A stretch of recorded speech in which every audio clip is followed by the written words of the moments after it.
This news is brought to you by Nimbus Academy for IAS Chandigarh. New batch starting 90th September. Online and offline batch available. सेवानिवृत्त paramilitary कल्याण संगठन कांगड़ा ने आज धर्मशाला में अपनी मांगों को लेकर प्रदेश स्तरीय रैली का आयोजन किया। इस दौरान केंद्र व प्रदेश सरकार के खिलाफ जमकर नारेबाजी की गई। संगठन का कहना था कि सेवारत पैरामिलिट्री सदस्यों और उनके परिवार के आश्रितों को तो केंद्र सरकार द्वारा आयुष्मान स्वास्थ्य योजना से जोड़ा जा चुका है, लेकिन उसी तर्ज पर सेवानिवृत्त सदस्यों को आयुष्मान स्वास्थ्य योजना से नहीं जोड़ा गया है, जो समझ से परे है। केंद्र सरकार को सेवानिवृत्त सदस्य एवं उनके परिवारों को भी जल्द आयुष्मान स्वास्थ्य योजना से जोड़ा जाना चाहिए। इस दौरान उन्होंने कांगड़ा डीसी के माध्यम से मुख्यमंत्री को एक ज्ञापन भी भेजा। वहीं उन्होंने प्रदेश में जिला स्तर पर पैरामिलिट्री कल्याण बोर्ड के गठन को भी आवाज बुलंद की।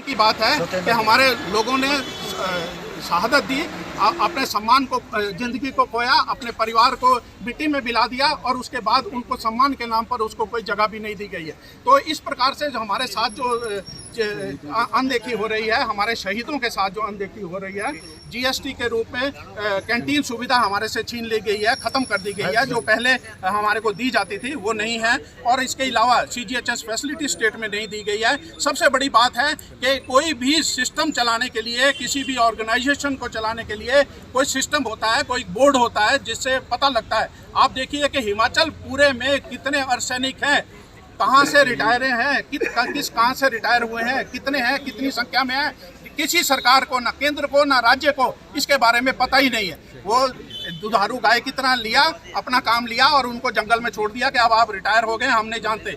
कभी केंद्र सरकार कहती है आप सिविलियन हैं, कभी केंद्र सरकार कहती है कि आप जो है फोर्स के हैं। जब पनिशमेंट देनी है तो फोर्स एक्ट लगेगा, जब आपको फैसिलिटी देनी है तो आपको सिविल एक्ट लगेगा। आप देखिए, अगर आप लोग मीडिया बंधु जाने तो पूरे दुनिया में ऐसी कौन सी संस्था है जिसको दो सेट ऑफ रूल से गवर्न किया जाता है? सीसीएस एक्ट से भी गवर्न किया जाता है, फोर्स एक्ट से भी गवर्न किया जाता है। सजा देनी है फोर्स एक्ट और फैसिलिटी देनी है तो सीसीएस एक्ट, जिसमें आपको सिविलियन कहा जाएगा।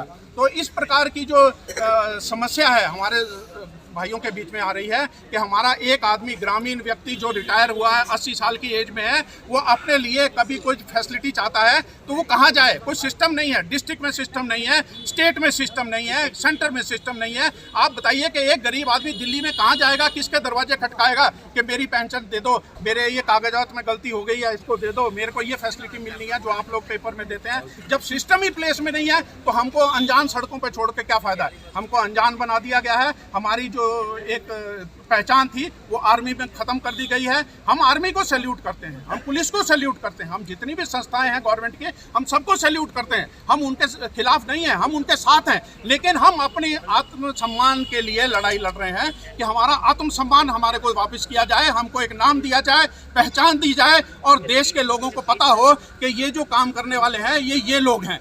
जब तक एक सम्मानित व्यक्ति आत्मसम्मान की जिंदगी जीना चाहता है और आत्मसम्मान के साथ ही इस जिंदगी को छोड़ना चाहता है, उस सम्मान को मांगने का क्या गलती है हमारी? और दिव्य हिमाचल टीवी के लिए धर्मशाला से नरेन कुमार की रिपोर्ट।